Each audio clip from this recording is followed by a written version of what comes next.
మాకు చాలా కాలంగా కిడ్నీలో రాళ్ళు ఉన్నాయి, అది మా విషయం మాకు ఎప్పటి నుంచో తెలుసు, కాకపోతే దానివల్ల పెద్ద సమస్య ఏమీ లేదు కదా అని చెప్పి మేము దాని గురించి పట్టించుకోలేదని చెప్పి చాలామంది పేషెంట్స్ చెప్తూ ఉంటారు. కిడ్నీలో రాళ్ళు సాధారణంగా చాలా చిన్న చిన్న సైజులో మొదలవుతాయి.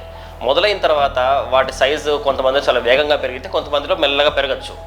సాధారణంగా చిన్న చిన్న రాళ్ళు చాలా మందిలో మూత్రంలో పడిపోతూ ఉంటాయి. ఆ విషయం మనకు తెలియకపోవచ్చు కూడా.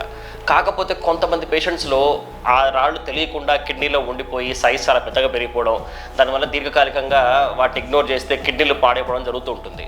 బట్ మ్యాక్సిమం మన దగ్గరకు వచ్చే పేషెంట్స్ అందరూ 5 mm 6 mm స్టోన్స్తో వస్తుంటారు. ఆ రాళ్ళన్నీ మనం మందులతో మేనేజ్ చేయొచ్చు. బట్ 7-8 mm దాటిన స్టోన్స్ కనుక కిడ్నీ నుంచి జారి కింద మూత్రం వెళ్ళే ట్యూబ్లో ఇరుక్కుంటే పేషెంట్కి బాగా పెయిన్ వచ్చి అలాంటి వాళ్ళు మ్యాక్సిమం మన దగ్గర సర్జరీకి వస్తూ ఉంటారు. సో కిడ్నీలో రాళ్ల వల్ల ప్రమాదం లేదు అన్నది పూర్తిగా వాస్తవం కాదు. నొప్పి లేదు కదా అని చెప్పి మనం ఆ రాళ్ళని కనుక పట్టించుకోకుండా వదిలేస్తే సైజ్ మెల్లగా పెరుగుతూ కిడ్నీలు పాడవచ్చు. వాటి వల్ల కిడ్నీలో ఇన్ఫెక్షన్స్ రావచ్చు, కిడ్నీలో చీము తయారవచ్చు. దీర్ఘకాలికంగా కనుక మీరు వాటిని అలాగే వదిలేస్తే కిడ్నీ పూర్తిగా పాడైపోయే అవకాశం కూడా ఉంటుంది.